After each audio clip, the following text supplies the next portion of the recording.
Morning mga ka-idol at mga ka-driver. Magluto akong tinulang bangus. Yung apat na hiwa, itula ko ito. Prito ko itong buntot mga idol. Itong apat na hiwa at saka yung ulo. Tinula. Igigisa natin sa maraming kamatis, luya, sibuyas. Siyempre lalagyan natin ng chili green. Hindi mawawala yan. Saka lagyan ko ng sitaw. Saka ito, pitsay. Tinula mga idol. Gusto ko yung maghigop ng tinula. Hindi ko nalalagyan ng pampasim, tinula lang. Maraming salamat. Mainit na yung ating mantika. Lagyan natin yung sibuyas.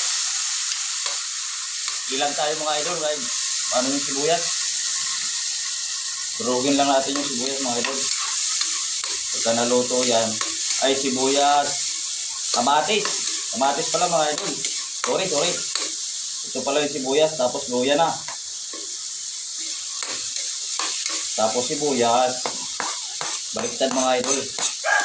Halo-haloin ko lang yan hanggang maluto yung ating kamatis. Yung ating sibuyas kamatis. Tapos pampalasa na magic sarap. Tapos kaunting bitsin mga idol. Kaunti lang. Para lumasa na yan. Yung halo-halo ko lang hanggang maluto yung kamatis. Yung kamatis, luto na yan mga idol. Ilalagay ko na yung ating bangus. Na yung bangus mga idol. Ulo unahin natin. Apat na hiwa nga to. Nama ko na yung bituka mga idol. At masarap yan.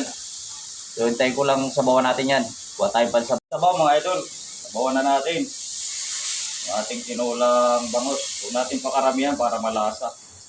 Ganyan mga lods. Pakuluin lang natin at ilagay yung gulay-gulay. Lagay na natin yung sili mga idol. Lagay ko nung ating okra mga idol. Marami nga to. Masarap kasi maraming okra sa ganyan. Tinula. Ilagay ko na yung sitaw. Para pagka luto ng okra, luto na rin yung sitaw natin. Ipahuli natin yung pichay at saka alugbati at mabilis lang maluto yung mga yan. Unahin natin yung okra at saka sitaw. Yung alugbati mga idol, daon ng alugbati. Sa ating tinulang bangus. Maraming gulay ito mga idol. Masarap to.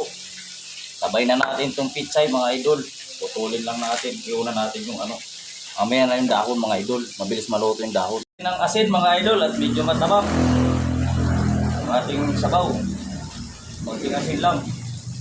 At mamaya-maya hanguin na natin. Patong ko na itong dahon ng pitsay. Inuna ko lang yung niya kanina. Yung kanyang katawan at mabilis lang yun. Matagal maluto yun. So mabilis lang itong dahon. So pakuntayin lang natin kumulo ulit at ayos na yan. Luto na yan mga idol. Na po mga idol, yung ating tinulang bangus, tayo kumain na. Kain na tayo mga idol, ito na yung ating tinulang bangus. Favorite ko yung ulo sa bangus. Mas masarap kasi humigop yung hindi maasim. Napakain na mga idol. So kain na po, maraming salamat. Thank you Lord sa ating tinulang bangus.